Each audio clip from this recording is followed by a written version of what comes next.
quanto você dá valor à presença de Deus? Ou antes dessa pergunta, o que é a presença de Deus para você?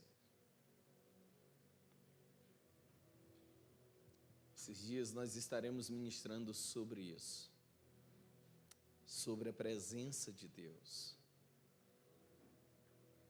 que não é uma força, que não é uma energia, mas que é um ser todo-poderoso, que um dia decidiu se tornar o Verbo encarnado e habitar entre nós, e andar entre nós, revelando toda a bondade e misericórdia sobre nós. Esse Deus é o ser mais poderoso e perfeito que você pode imaginar, e que vai além da nossa imaginação.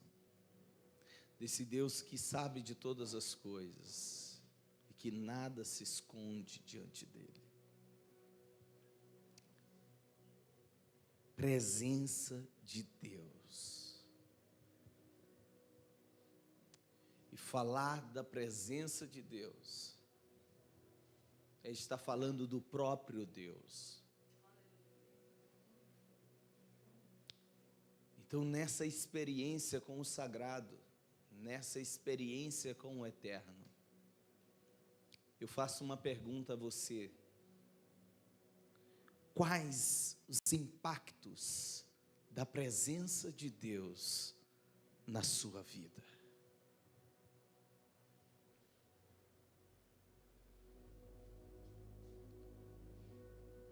Quais são os impactos dessa presença de Deus sobre a tua história?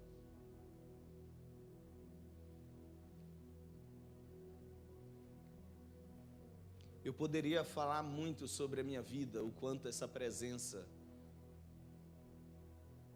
mudou o meu destino, trouxe efeitos irreversíveis e efeitos que são incomparáveis, inegociáveis, efeitos que eu não trocaria por nada, por nada, por nada.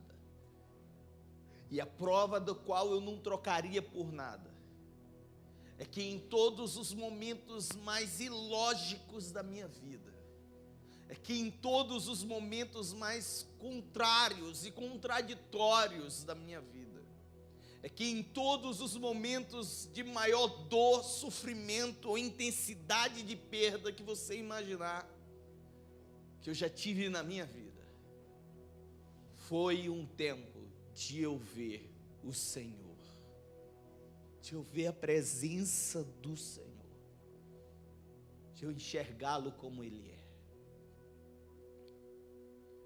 E que isso me fez ser esse homem que sou hoje. Não perfeito, jamais, mas um homem que ama a Deus, porque esse Deus é verdadeiro, é real, é poderoso. Quais os impactos da presença de Deus na vida de uma pessoa, ou na sua vida? Eu quero compartilhar uma palavra hoje que se encontra no segundo livro de Samuel, no capítulo 6, do verso 10 ao 11. Nós vamos conhecer a história de um homem, a qual eu e você vamos estar representados nela. E a qual, se você não estiver representado nessa história, o Senhor te chama para marcar a tua história. E diz a palavra do Senhor, você achou? Amém?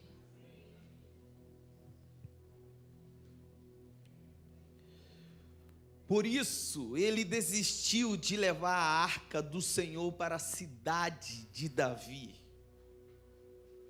Em vez disso, levou para a casa de Obed-edom, de Gate. A arca do Senhor ficou na casa dele por 3 meses. E o Senhor o abençoou. Diga comigo, e o Senhor o abençoou.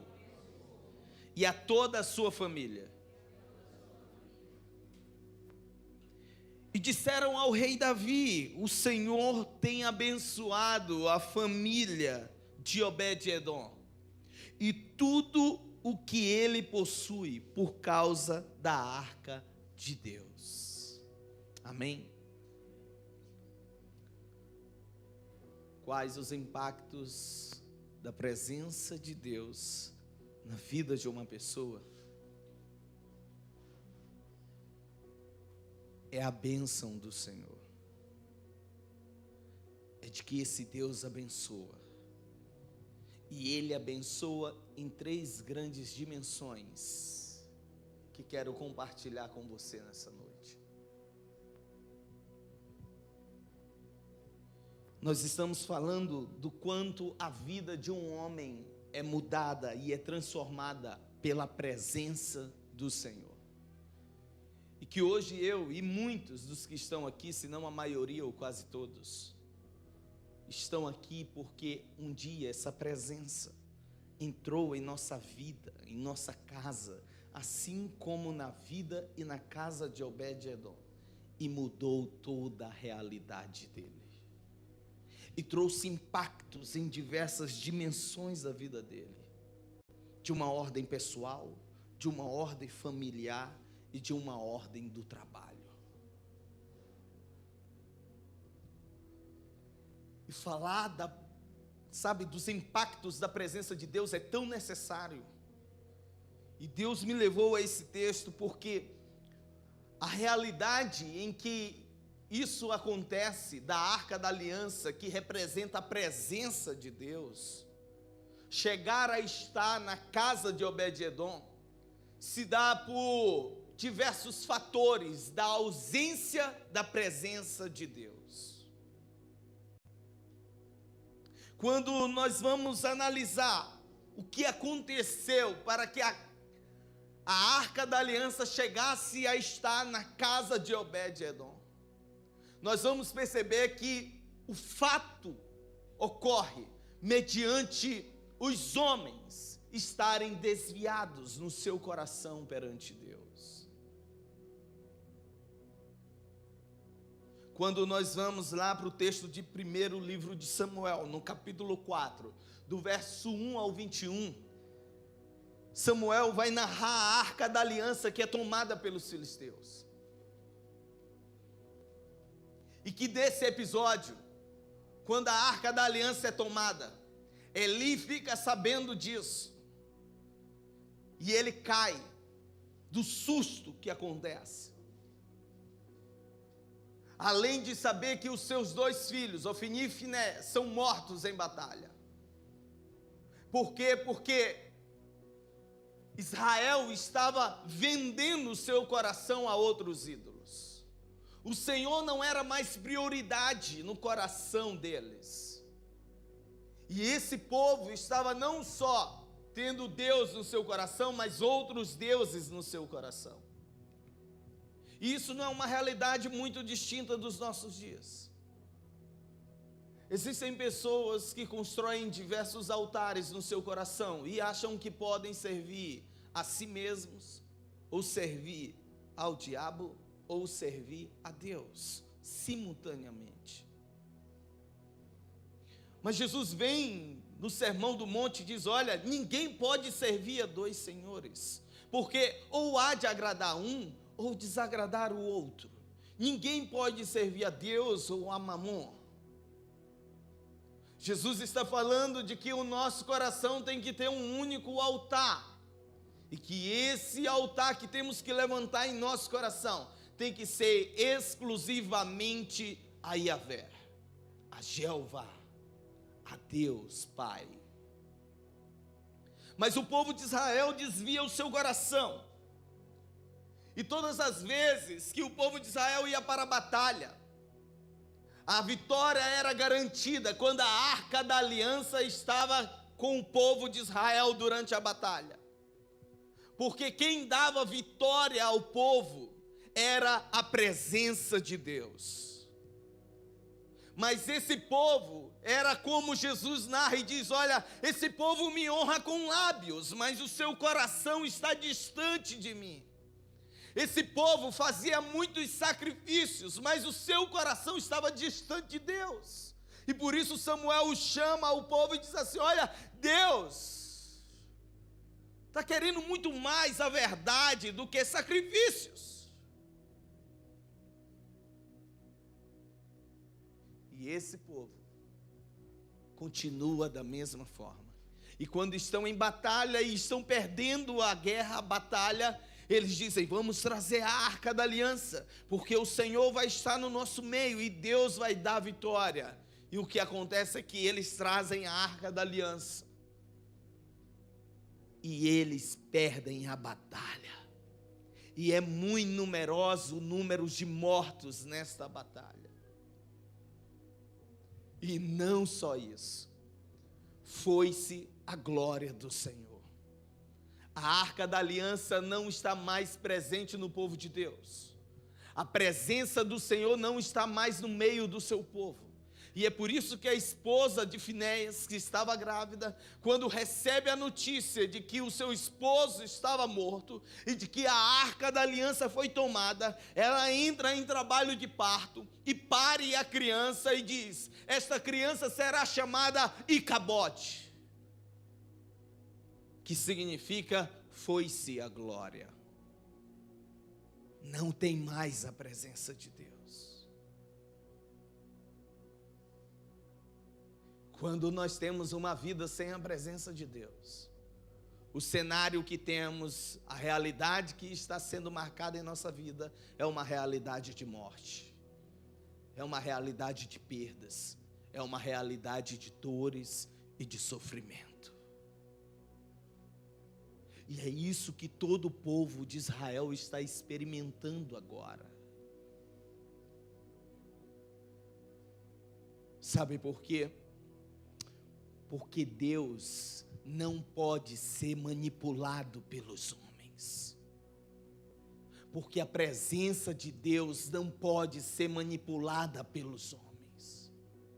Porque ninguém brinca com a presença de Deus. Porque ninguém usa a presença de Deus. Nós estamos reunidos nesse tempo de celebração. E não somos nós que movimentamos Deus, preste atenção. Não somos nós que usamos Deus nesse ambiente. Não somos nós que estamos simplesmente consumindo Deus nesse ambiente. Nesse lugar, nós levantamos um altar de adoração. E entenda o que é adoração. Eu quero que você vá comigo na origem da terminologia da palavra. De adição de oração. Sabe, isso é uma sacada muito de Deus. Adoração é quando nós adicionamos mais oração através dos nossos cânticos, da nossa piedade, do nosso clamor. Então nossas orações não ficam resumidas somente aos nossos lugares secretos, ou ficam resumidas somente em nossas petições, mas a nossa oração, ela vai em forma de louvor, ela vai em forma de cânticos, ela vai em forma de adorar.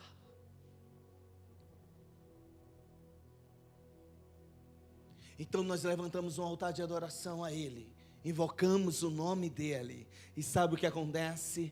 Ele se move entre nós, porque a presença dEle é que nos move, e nós não movemos a presença de Deus.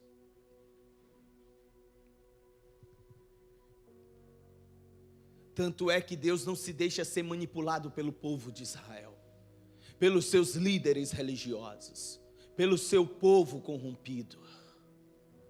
Porque na verdade é Deus que move o coração dos homens, e não é o coração dos homens que determina a ação de Deus.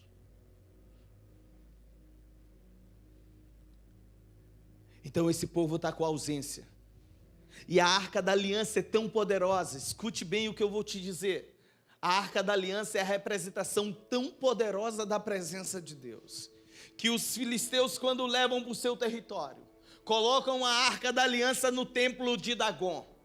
E por 3 vezes a estátua fica curvada e é jogada ao chão em 3 partes, porque nada resiste à presença de Deus. Escute, Deus não manifesta a sua presença em poder mediante as nossas ações. Deus não precisa de nós para manifestar a sua presença dele. Porque lá no templo não havia nenhum adorador de Deus. No templo de Dagon só havia outros adoradores. E Deus, além de manifestar o seu poder, sabe o que esse Deus faz? Ele vem com juízo sobre a vida de todo aquele povo. E acomete aquele povo de enfermidade. Durante 7 meses, preste atenção, durante 7 meses, o povo filisteu foi acometido de diversas enfermidades. E aí o povo faz, sabe o quê? Nós temos que tirar essa arca daqui, porque essa arca é a causa de nós estarmos morrendo e perecendo, porque está vindo o juízo do Deus de Israel sobre nós. E eles enviam a arca para um território israelita, Quiriat Jearim, e manda os avisos, e dizem: olha, a Arca da Aliança está em Quiriat Jearim, podem buscar a Arca da Aliança de vocês. E o povo fica todo feliz, e vão buscar a Arca da Aliança. Por quê? Porque eles estão dizendo: agora nós temos a presença de Deus de volta, agora nós vamos ter a presença de Deus novamente no nosso meio. Porque quando Deus quer estar no meio do seu povo, Ele não precisa de nós. Você acha que são os nossos cânticos que atraem a Deus? Você acha que eu e você somos especiais para Deus vir ao nosso encontro? Ele vem ao nosso encontro porque Ele é Deus, porque Ele é Senhor. Porque Ele sabe que nós precisamos da presença dEle. Sabe, Jesus chega para os discípulos e diz assim: olha, sem mim nada podeis fazer. Sem o Senhor nós não podemos fazer nada. Nós não vamos conseguir fazer nada. Então fique ligado no que Deus está falando aqui, que sem a presença dEle, você não vai conseguir vitória. Você não vai conseguir conquistas.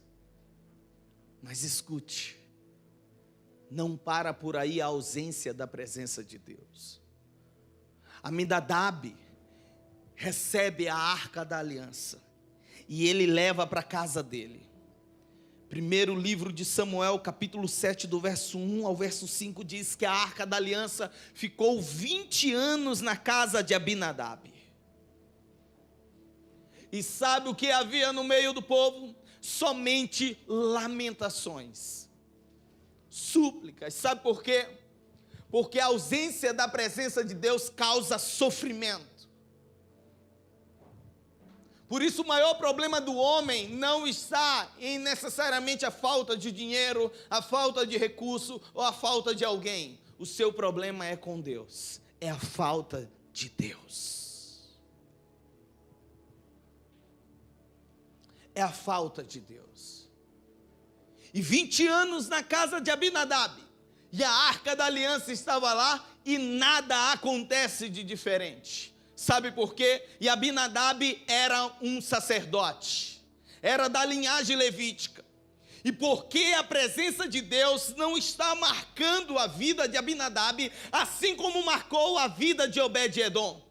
Porque Abinadab é simplesmente um homem religioso que se acostumou, que ritualizou a presença de Deus.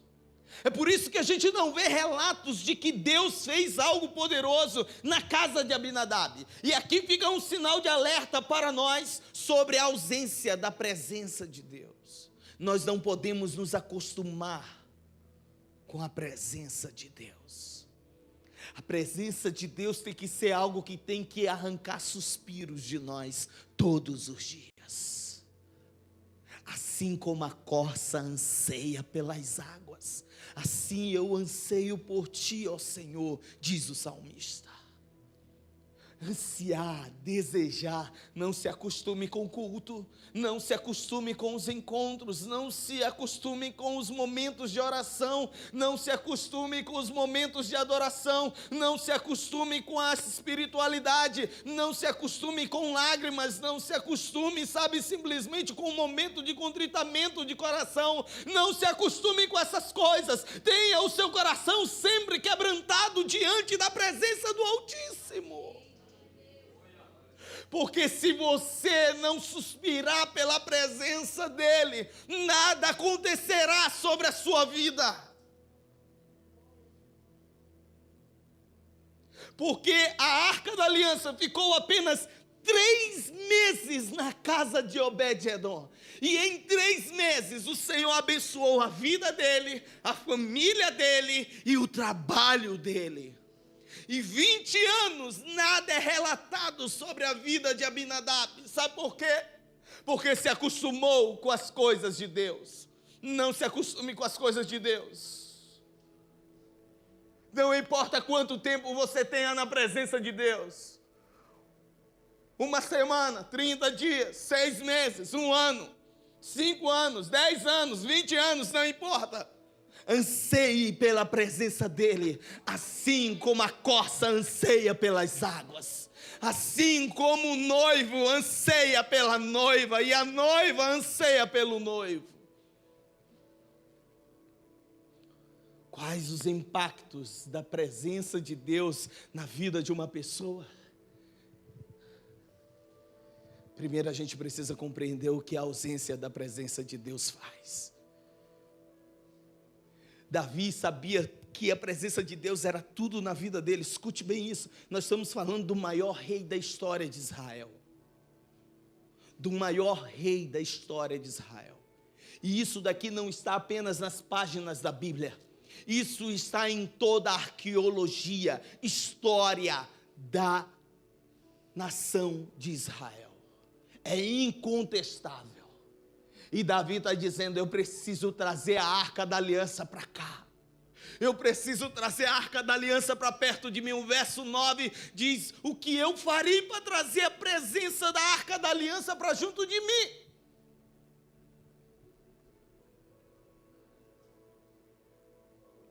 E Davi acha que ele pode trazer a Arca da Aliança de qualquer jeito. E ele, quando sabe, ele diz, está na hora de buscar a Arca da Aliança. Ele junta os seus oficiais, junta os levitas, junta os sacerdotes. E vão buscar e colocam a Arca da Aliança em cima de um carro de bois. E acha que a Arca da Aliança, a presença de Deus, pode ser conduzida de qualquer forma. E o que acontece? Um dos bois tropeçam. E quando a Arca da Aliança vai escorregando pelo carro do gado, Uzá, um levita, um dos filhos de Abinadab, ele tenta segurar a arca, para que ela não caia do carro, e imediatamente ele é fulminado, ele é morto. Por quê? Porque não são boas intenções que agradam a Deus. Escute bem isso. A única coisa que agrada a Deus é um coração quebrantado. Se eu e você não tivermos um coração quebrantado, tudo que nós fizermos para Deus não será de valor. Se eu e você não tivermos um coração quebrantado, tudo que nós nos propomos a fazer para Deus será inútil. Nós iremos perecer. E é por isso que tem pessoas que às vezes estão na casa do Senhor e estão mortas. espiritualmente. Porque elas têm boas intenções, mas não têm um coração quebrantado. Porque a única coisa que Deus não resiste é um coração quebrantado. Então não venha com boas intenções para Deus.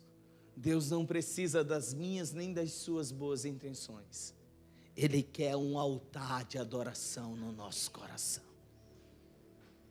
Quais os impactos da presença de Deus na vida de uma pessoa?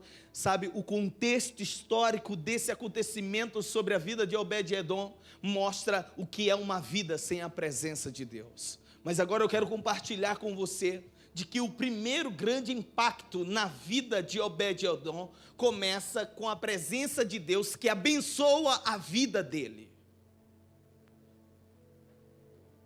O impacto da presença de Deus, primeiro Deus vem e abençoa a vida pessoalmente de Obed-Edom. Consegue compreender isso? E o Senhor o abençoou. De que forma Deus o abençoou? Pessoalmente. Quando a gente vai analisar a origem do nome de Obed-Edom. Obed-Edom de Gate. Está dizendo de qual cidade ele é, de Gate. Obed significa servo ou escravo. Mas existe duas concepções para dizer qual é a trajetória de Obed-Edom. Duas perspectivas que dizem qual é o destino ou a identidade de Obed-Edom. Porque nessas duas, independente de qual seja a verdade, não importa, em todas elas Deus é glorificado. A primeira versão diz que por ele ter um codinome, ou um nome adjunto ao primeiro nome, Obed-Edom, diz que ele é um homem que era descendente dos edomitas, que os edomitas são descendentes de Esaú. Estes edomitas, eles são um povo inimigo de Israel. E não bastava, Obed-Edom era um geteu, ou seja, da cidade de Gate, dos filisteus, a terra de um dos maiores inimigos de Israel, que era Golias. Essa é a primeira versão, de que Obed-Edom era dessa linhagem, dessa origem. E o que a gente pode entender com isso? É de que a presença de Deus, quando a Arca da Aliança chega na casa de Obed-Edom e abençoa a vida dele, é de que a presença de Deus muda o destino das pessoas, convertendo o coração delas.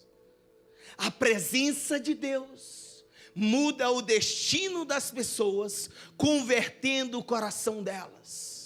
Se nessa perspectiva, realmente Obed-Edom pertence de uma linhagem de origem ao povo filisteu, o que está acontecendo é que Deus está transformando os seus inimigos. Deus está convertendo os seus inimigos. E eu e você sabemos como Deus é especialista em transformar a vida de pessoas. De pegar aqueles que falam de crentes, aqueles que não gostam de crentes, aqueles que dizem que odeia crentes e faz deles um crente.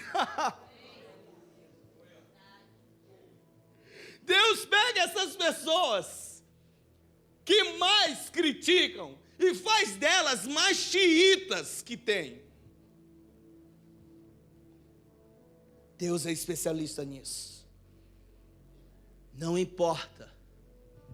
A outra versão, a outra concepção diz que Obed-Edom é pertencente a Gate, e Gate é uma cidade do território de Israel, chamada Gate-Rimon.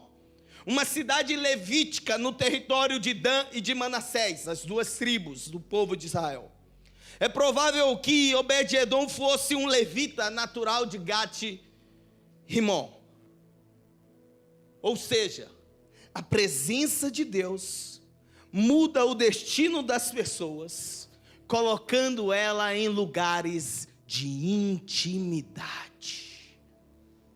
Se Obed-Edom pertence a essa origem, da tribo levítica, Deus pegou ele, do lugar de uma vida comum. Eu e você. Obed-edom ia lá todas as manhãs e acordava, ia cuidar da plantação, do rebanho, do gado, da família. E aí a presença de Deus vem ao encontro dele para mudar toda a história dele. E faz com que a presença dele não esteja mais em outra cidade, mas esteja na casa dele, na vida dele. E muda o destino dele. Então eu quero que você imagine comigo. Davi vem depois da morte de Uzá, imagine o espanto. O Senhor não quer que a gente faça isso. Alguém morreu. Se alguém morresse no nosso meio agora, nós iríamos parar tudo o que estamos fazendo. Nós iríamos ficar espantados. Nós iríamos ficar encucados. Nós iríamos ficar chocados. E é isso que acontece com Davi. Ele diz: nós não vamos prosseguir e levar a arca da aliança para Jerusalém. Nós precisamos parar por aqui. Para. Quando a presença de Deus não está vindo ao nosso favor, nós precisamos parar e aquietar o nosso coração. E isso é uma palavra de Deus para alguém aqui.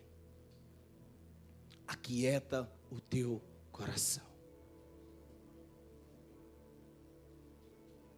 Se você ama Deus, como Davi ama Deus, e você quer fazer as coisas para Deus, e as coisas não estão fluindo, aquieta a tua alma. Mas Davi diz: a gente precisa colocar a arca em algum lugar. E eu creio muito mais na segunda versão da origem de Obed-edom, dele ser de origem de uma tribo levítica. Eles sabem, não, existe mais na frente ali a casa de um levita chamado Obed-edom. Levita é aquele que serve. Agora imagina, Obed-edom está lá com sua esposa, no ritmo da vida, e de repente sua casa é cercada por um número incalculável de pessoas. Sacerdotes, levitas, soldados, os oficiais do rei, o próprio rei chegando na sua casa. E mais ainda, ele vê a arca da aliança. Imagina o impacto que está vindo agora sobre Obed-edom. O que está acontecendo? E o rei se direciona a ele e diz: Obed-edom, a arca da aliança vai ficar aqui na tua casa. Sabe o que isso mostra? Que não somos nós que necessariamente vamos buscar a presença de Deus. É a presença de Deus que vem ao nosso encontro. E deixa eu dizer uma coisa sobrenatural. Quando você ama a Deus, e você está no lugar mais escondido, e você está lá no seu trabalho, no seu dia a dia, mas você está aclamando a Deus, amando a Deus, deixa eu te dizer, Deus vai vir ao teu encontro nos momentos mais inesperados. E eu quero que você entenda que esse é um momento inesperado do encontro da presença de Deus com você nesse lugar. Creia nisso. Porque quando Deus colocou essa série no nosso coração, nós geramos de que esses serão dias de grande impacto sobre a nossa vida. Nós estamos crendo que Deus vai vir, sabe, com força no nosso meio. Que o Senhor vai nos quebrantar, que o Senhor vai nos jogar no chão, de que o Senhor vai quebrar o vaso e fazer um vaso novo, de que o Senhor vai manifestar a presença dEle de uma forma sobrenatural e nos dar experiências novas, porque a presença dEle é incomparável e a presença dEle é poderosa, aleluia! Você crê comigo? Então a presença de Deus chegou à casa dele. Imagina Obed-edom. Você lembra o dia da sua conversão? Que misto de emoções, hein? Você não sabia se chorava, se gritava, se corria, se pulava. Você não sabia descrever o que estava acontecendo dentro de você. É isso que acontecia com Obed-edom quando a arca da aliança foi ficar na sua casa.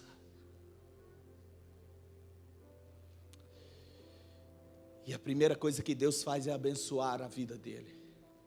De que forma? Deus faz com que tudo aquilo que Obed-Edom fazia no seu dia a dia, nesses 3 meses, e você acha que a Arca da Aliança está na casa dele, qual era a primeira coisa que Obed-Edom fazia? Ele ia para a presença de Deus. Você quer começar bem o seu dia? Vá para a presença de Deus. Você quer terminar bem o seu dia? Comece bem na presença de Deus. E Obed-Edom servia, porque a Arca da Aliança precisava de serviço, de cuidado. E Obed-Edom estava na casa dele, cuidando, queimando incenso, limpando. Ninguém entra aqui. Esse lugar é o lugar da presença de Deus. Esse lugar aqui está separado só para Deus, na minha vida, na minha casa, na minha família. Você acha que não vinham as pessoas curiosas querendo olhar a Arca da Aliança? A Arca da Aliança, ela passava no meio do povo, simplesmente nos momentos de grande festa sobre o povo de Israel. Mas agora apareceu uma oportunidade para qualquer pessoa olhar a arca a qualquer momento. E você acha que Obed-Edom deixava? Não. Ele diz, aqui não. Não pode. E você pensa que isso era egoísmo? Isso era zelo. Porque sabe o que acontece com Obed-Edom? Eu quero que você vá comigo no texto de 1 Crônicas, primeiro livro de Crônicas, no capítulo 15.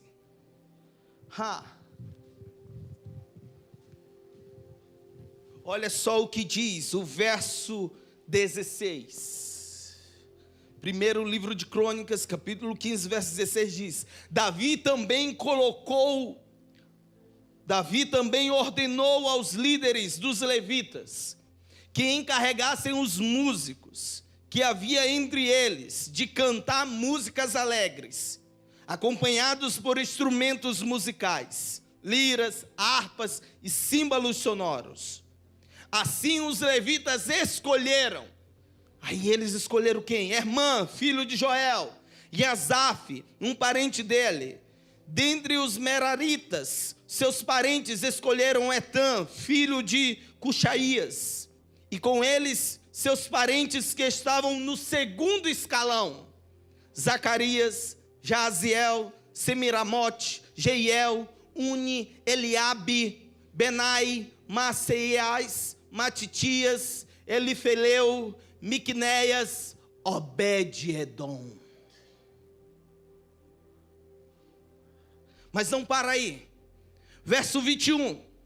E Matatias, e Elifeu, Miqunéias, Obed-Edom, Zeiel e Azarias deviam tocar as harpas em oitava, marcando o ritmo.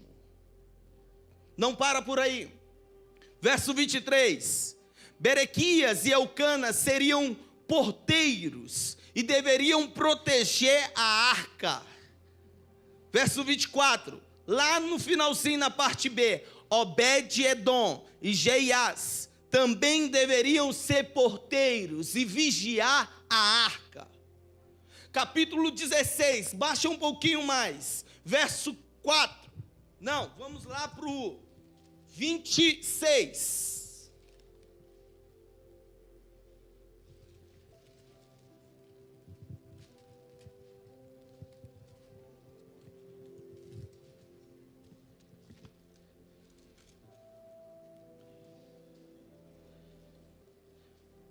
Capítulo 26 do primeiro livro de Crônicas, verso 12. Essas foram as divisões dos porteiros. Verso 15. A sorte da porta sul saiu para Obed-Edom e a do depósito para seus filhos. Você acha que parou por aí? Não.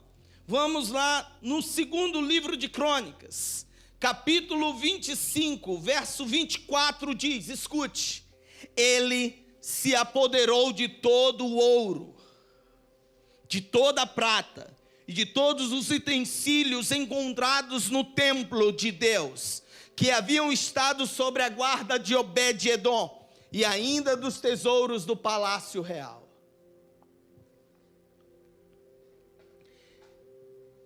O que diz o texto de 2º livro de Samuel, capítulo 6, e Deus o abençoou com a presença na vida dele, na casa dele, amém? Você está entendendo?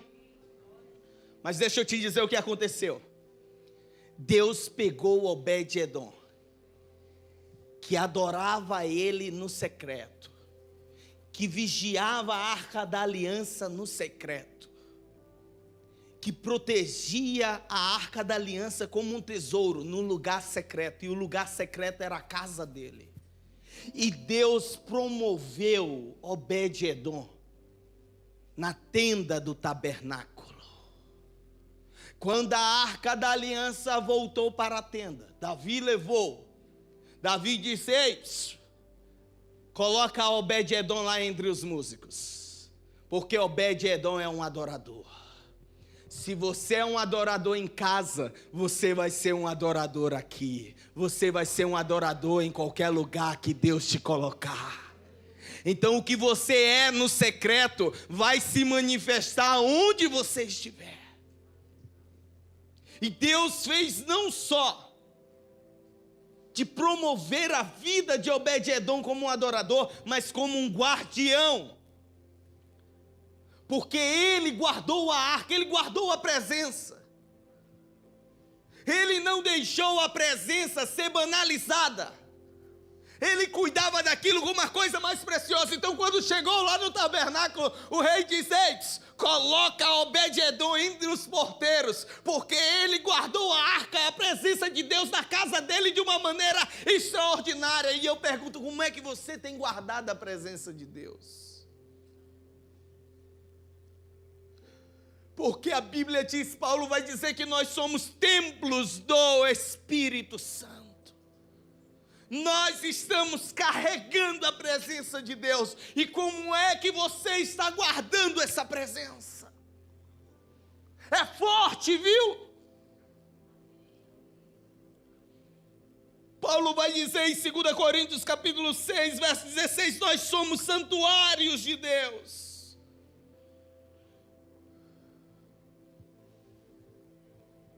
Então valorize essa presença lá no lugar secreto, lá no lugar de intimidade, como um adorador, como um guardião da presença de Deus. E Deus vai te colocar em lugares inesperados.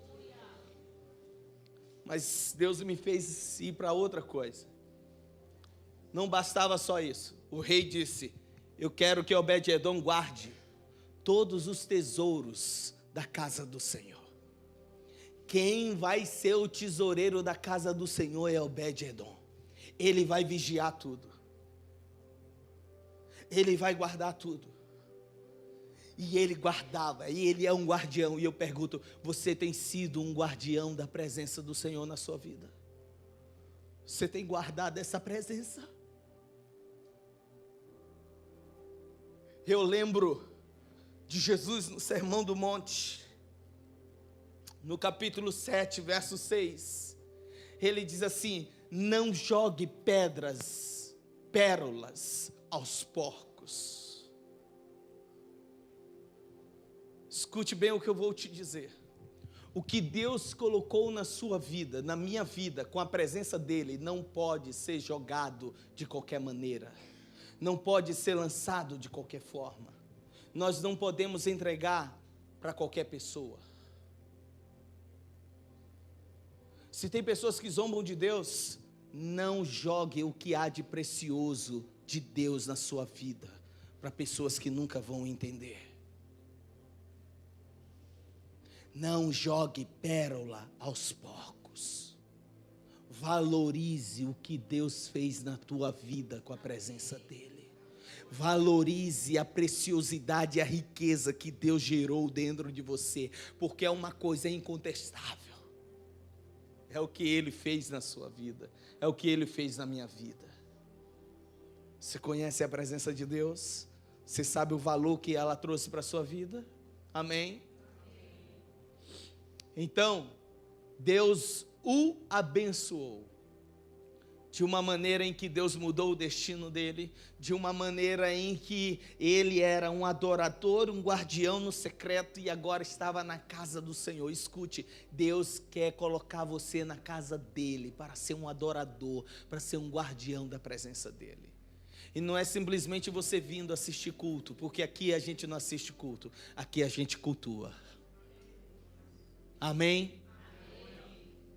O segundo grande impacto da presença de Deus sobre a vida de Obed-Edom é sobre a família de Obed-Edom.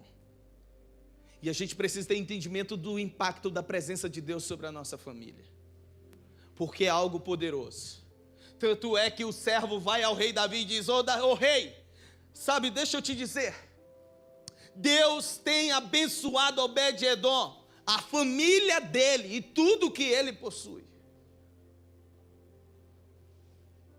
O que Deus faz de bênção sobre a nossa vida não fica só em nós. O que Deus manifesta com a bênção da presença dele vai alcançar a nossa descendência, vai alcançar a nossa parentela, vai alcançar a nossa família. Então entenda, o que Deus está manifestando com a presença dele na sua vida não vai parar em você, vai alcançar os teus em nome de Jesus. Creia nisso. E como isso é poderoso? Porque em primeiro livro de Crônicas, no capítulo 16, verso 18, escute, Obed-Edom teve sua família parentela ministrando com ele na tenda do tabernáculo. Escute o que eu vou te dizer. A família parentela era simplesmente os seus irmãos, seus cunhados, seus primos, toda a família a qual ele pertencia. Sabe qual era o número dessas pessoas? 68 parentes de Obed-Edom estavam servindo no templo com ele. Deus vai pegar muita gente dos teus. A presença de Deus está sobre a sua vida, Deus vai pegar eles. Você crê comigo? A presença de Deus está na sua vida, Deus vai alcançá-los, e Deus vai colocá-los do teu lado, para servir todo mundo junto, adorando junto, celebrando junto, sendo um guardião da presença de Deus juntos. Mas não para por aí. No primeiro livro de Crônicas, capítulo 26, verso 4 ao 5, preste atenção, vamos lá juntos. Eu quero que você abra sua Bíblia nesse texto. Olha o que diz. Diz que Obed-Edom teve a sua família nuclear, seus filhos servindo a ele, os seus filhos e os filhos dos seus filhos servindo na casa do Senhor. Sabe quantos eram? 62 filhos, 62 descendentes. Verso 8 do capítulo 26, última parte, eram ao todo 62 descendentes de Obed-Edom. Mas escuta, Obed-Edom teve 8 filhos. 8 filhos. Para a gente é um espanto. A gente diz: Deus me livre se tiver 8 filhos hoje. A gente diz: eu preciso de um filho só, já dá muito trabalho, imagina 8. Tem gente que está chegando perto, tem gente que tem 4.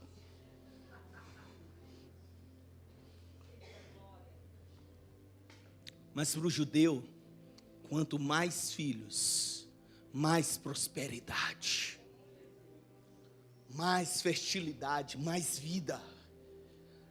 Então Deus estava abençoando a família de Obed-Edom. Sabe por quê? Porque o nome dele não ficaria perdido na história, sua descendência continuaria. E dos 8 filhos, eu quero que você escute o significado de cada filho. Do capítulo 26 de primeiro livro de Crônicas, o verso 4 diz: foram estes os filhos de Obed-Edom. Semaías, o primeiro. Sabe o que significa Semaías? Ouvido por Jeová. Porque aquele tempo era um tempo que estava sem a presença de Deus, e eles estavam clamando pela presença de Deus. Era um tempo de luta, era um tempo de sofrimento, era um tempo de afronta. De tal forma que no primeiro livro de Samuel, no capítulo 7, Samuel vai chamar o povo para o concerto. E os filisteus se levantam achando que o povo está se levantando para batalhar contra eles. E Samuel diz: olha, arranque do meio de vós todos os ídolos, arranque do meio de vós todos os outros altares que não pertencem a Deus, se convertam ao Senhor, adorem somente a Deus, se separem para Deus. E o povo faz isso. Quando todo o povo faz isso, o povo filisteu está se levantando em um grande número para ir contra o povo de Israel, que está se arrependendo diante do Senhor. E sabe o que acontece? Deus dá um grande estrovejo no céu, que espanta todos os filisteus. Olha, meu irmão, para um exército sair com medo de trovão, é porque o negócio não era simples, não. O negócio estava fazendo a terra tremer. Sabe aquele trovão quando dá que balança as paredes da nossa casa? Eu quero que você imagine um som tão impetuoso que está abalando a terra. E o povo diz: filisteus fogem, e o povo de Israel persegue eles e vence a batalha. Quem nos dá a vitória é Deus.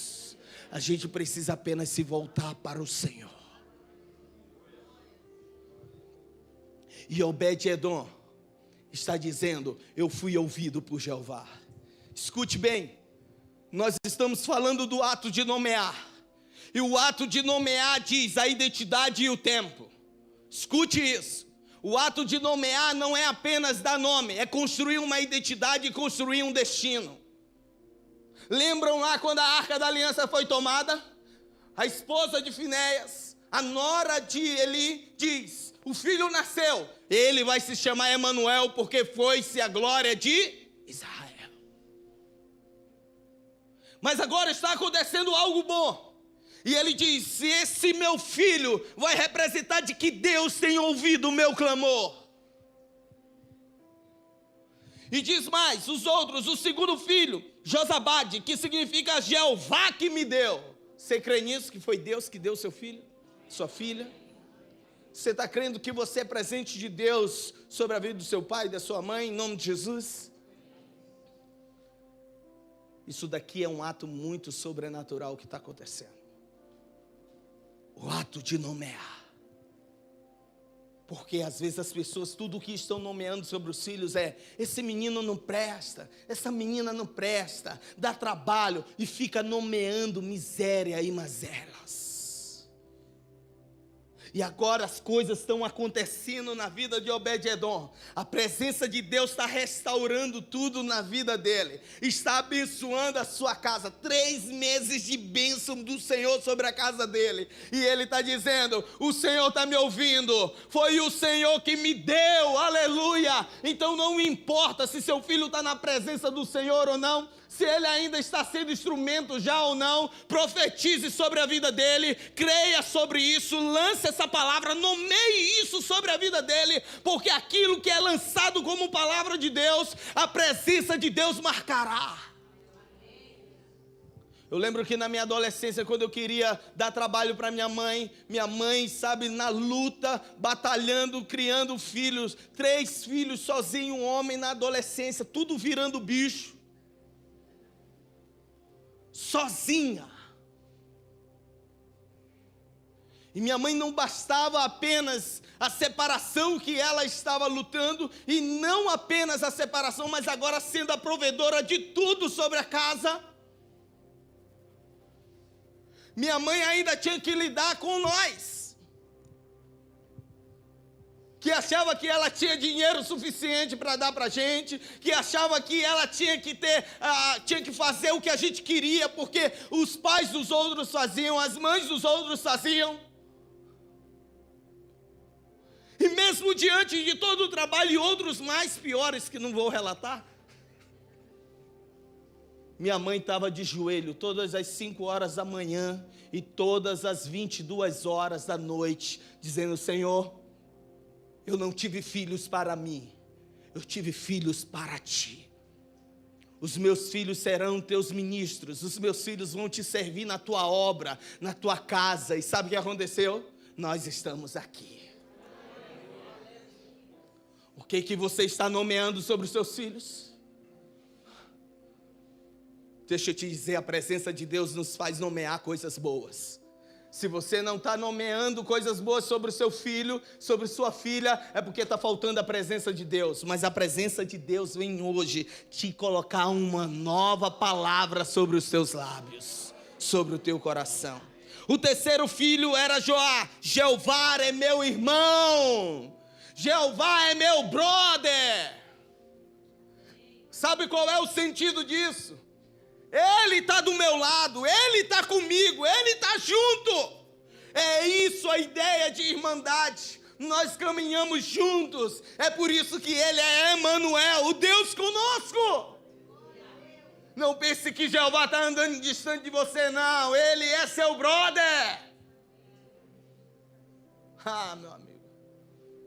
Então, se Ele está do meu lado, se Ele está do teu lado, as portas do inferno não vão prevalecer.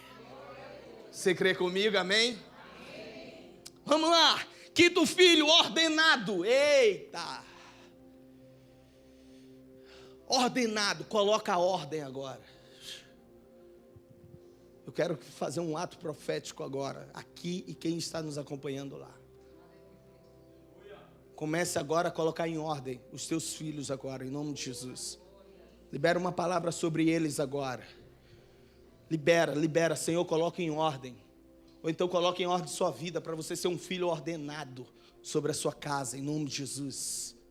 Em nome de Jesus, profetiza isso sobre os seus filhos. Não importa se eles estão na presença de Deus ou não, não importa, você tem autoridade espiritual para colocar em ordem. Começa a ordenar a vida deles agora, de que eles vão ser servos do Senhor, na casa do Senhor, de que eles vão ser homem e mulher do bem, homem e mulher, sabe, de referência, de conquistas, sabe, de inspiração, em nome de Jesus. Em nome de Jesus, comece a colocar em ordem. Talvez o seu filho não esteja na condição de te honrar como pai e mãe, ou você não está honrando seu pai e sua mãe, mas essa é uma noite em que o Senhor manda trazer ordenação sobre você, em nome de Jesus. Quinto filho, Natanael, significa meu amigo é Deus. Você acha que está sozinho? Você acha que está sozinha? Talvez o meu amigo, o seu amigo, minha amiga, sua amiga, deixou de passar aquela mensagem e fazer aquela oração naquele momento. Esqueceu de chamar você para lanchar, esqueceu de chamar você para sair, ou esqueceu de chamar você para comemorar sua data de casamento, de aniversário, coisas do tipo. Mas deixa eu te dizer, Jeová não esquece de nada.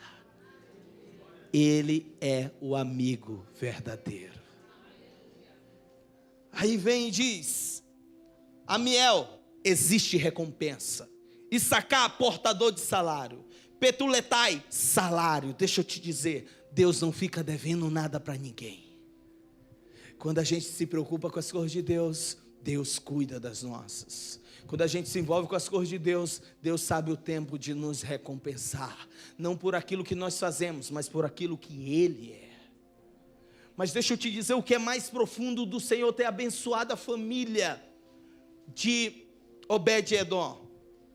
Lá o verso 6 ao verso 8 diz, primeiro no livro de Crônicas, capítulo 26, verso 6 ao 8, diz, seu filho Semaías também teve filhos, que foram líderes da família de seu pai, pois eram homens capazes. Diga comigo, líderes na família, homens capazes. Foram esses os filhos de Semaías, Otni, Rafael, Obed e Elzabade. Os parentes dele, Eliú e Semaquias, também foram homens capazes. Todos estes foram descendentes de Obed-Edom. Eles e os seus filhos e parentes eram capazes e aptos para a obra. Eram ao todo 62 descendentes de Obed-Edom. Deixa eu te dizer, o Senhor abençoou a família de Obed-Edom, amém? E o Senhor abençoou, sabe como? Eu vou fazer com que os teus descendentes e os descendentes dos teus descendentes, eles sejam homens capazes, eles sejam líderes aonde eles estiverem, eles sejam aptos a realizar qualquer coisa, eles sejam pessoas cada vez melhores, pessoas capacitadas e habilitadas. E é isso que a bênção, a presença de Deus está liberando sobre nós, através da palavra dele, é de que os meus filhos, os seus filhos, a nossa descendência, serão líderes sobre a geração deles, serão líderes sobre a nossa cidade, serão líderes sobre nossas igrejas, serão líderes sobre esse tempo, e eles vão ser os melhores aonde eles estiverem, eles vão ser os mais habilidosos, eles vão ser os mais capazes. Eu quero que você profetize isso agora, sobre a tua casa, sobre a tua família, porque eu e você sabemos que como pais, nós queremos o melhor para os nossos filhos, mas o que vai fazer eles serem melhores é a presença de Deus, aleluia! Vai sim, líderes, homens capazes, homens aptos para toda obra, e eu creio que o Senhor está ativando sobre muitas famílias aqui, nessa celebração, o Senhor está ativando diversas famílias, porque os nossos filhos, eles serão melhores do que nós, os nossos filhos vão estar além de nós, em nome de Jesus. Talvez você ainda não tenha filhos, mas comece a profetizar desde já sobre os seus filhos. Por fim, Obed-Edom foi abençoado pelo Senhor na presença de Deus, em tudo que ele possuía. A presença de Deus abençoa o nosso trabalho. A presença de Deus abençoa o nosso trabalho. E diz o texto: o Senhor tem abençoado tudo que ele possui. Tudo que ele possui por causa da arca da aliança. Sabe o que vai fazer o nosso trabalho ser próspero? Não é a nossa capacidade, é a presença do Senhor. Sabe o que fez os filhos de Obed-Edom ser líderes e capazes? Não foi a habilidade, foi a presença do Senhor. Lembram da história de José? Vai lá servir os seus irmãos, é jogado na cisterna, é vendido como escravo. Ele foi lá para servir, para trabalhar, porque andava com a presença de Deus, e os seus irmãos o vendem. Ele chega na casa de Potifar, está trabalhando, e ele se destaca, e se torna copeiro. E o texto o tempo todo está dizendo: e o Senhor era com José. E o Senhor era com ele. Aí ele é promovido. Aí Satanás vem e usa a esposa de Potifar com um falso testemunho. Ele é preso. E lá na prisão ele se torna a melhor pessoa, porque ele está andando com a presença de Deus. E ele começa a servir. Os homens esquecem dele, o padeiro, o copeiro esquece dele, mas ele continua servindo a presença de Deus. Escute, o que vai fazer o fruto do nosso trabalho, o nosso trabalho ser abençoado, aquilo que estamos conquistando através do nosso trabalho, não é simplesmente a nossa sabedoria, é a presença do Senhor, é por causa da arca da aliança, é por causa da presença de Deus, que tudo que Obed-Edom possuía era próspero, era abençoado.